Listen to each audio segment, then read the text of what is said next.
ओम श्री गणेशाय नमः। श्री शिव महापुराणे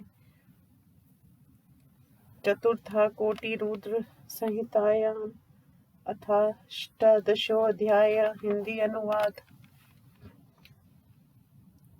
ऋषियों ने कहा, हे भाग्यवान सूची, आपने अपने भक्तों की रक्षा करने वाले महाकलेश्वर लिंग की आश्चर्यजनक कथा सुनाई। विद्वानों में श्रेष्ठ, अब आप चौथे ज्योतिर्लिंग की कथा कहिए, जो परमेश्वर का सब पापों का नाश करने वाले ओंकारेश्वर नामक लिंग है। सूत जी ने कहा, हे ब्राह्मणों, परम ऋषि ओंकार में परमेश नामक लिंग जिस प्रकार है, उसे मैं आप लोगों की प्रसन्नता के लिए कहता हूँ। आप लोग सुनिए। किसी समय यहाँ परम भक्ति वाले नारद मुनि ने गोकर्ण नामक शिवलिंग के समीप जाकर उनकी सेवा की।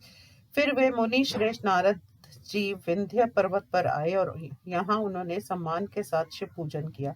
तब विंध्य पर्वत मेरे पास सब कुछ है, कोई कमी नहीं है, इस भाव को लेकर नारद के आगे आया। उसके इस घमंड को सुनकर घमंड को नष्ट करने वाले नारद दुखी होकर वहां स्थिर हो गए। तब विंध्य ने कहा, तुमने मेरे में क्या कमी देखी जिससे तुम दुखी हो? ये सुनकर महामुनि नारद ने कहा, तुम्हारे में सब कुछ तो है, किंतु तुमसे सुमेरु पर्वत ऊंचा है और इसका भाग देवता में है, तुम्हारा नहीं है। सूत जी ने कहा, इतना कहकर नारद जी चले गए और विंध्य पर्वत अपने जीवन को धिक्कारता हुआ दुखी हो गया। अब मैं संसार के स्वामी शिव जी की आराधना करूंगा। ये निश्चय कर शिव जी की शरण में गया।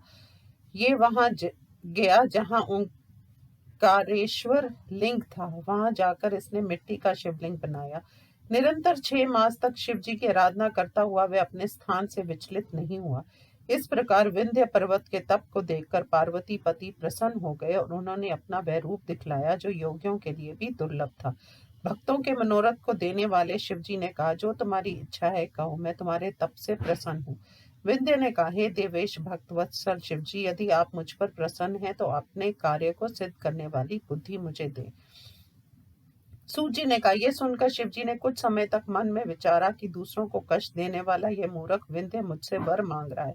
अब मैं क्या करूं जिससे मेरा वरदान इसके लिए शुभ हो, क्योंकि मेरे द्वारा दिया हुआ वरदान दूसरों के लिए कष्टकारक नहीं होना चाहिए। सूत जी ने कहा, तो भी शिव जी ने उसे उत्तम वर दिया।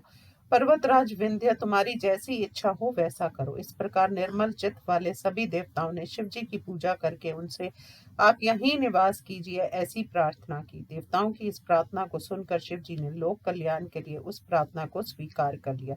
ओंकार नामक पहले जो एक लिंग था, उसके अब 2 रूप हो गए। प्रणव में स्थित सदाशिव ओंकार नामक हो गए और पार्थिव में जो स्थित रहे वे परमेश्वर कहे गए। हे ब्राह्मणों, दोनों ही भक्तों के मनोरथों को पूर्ण करने वाले तथा भुक्ति मुक्ति को देने वाले हैं। उन वृषभ ध्वज की पूजा अनेक देवता तथा ऋषियों ने की और उन्हें प्रसन्न कर उन्होंने अनेक वर पाए। सभी देवता अपने अपने स्थानों को गए। हे ब्राह्मणों, विंध्य भी प्रसन्न हुआ, अपने कार्य सिद्ध करके दुख रहित हो गया।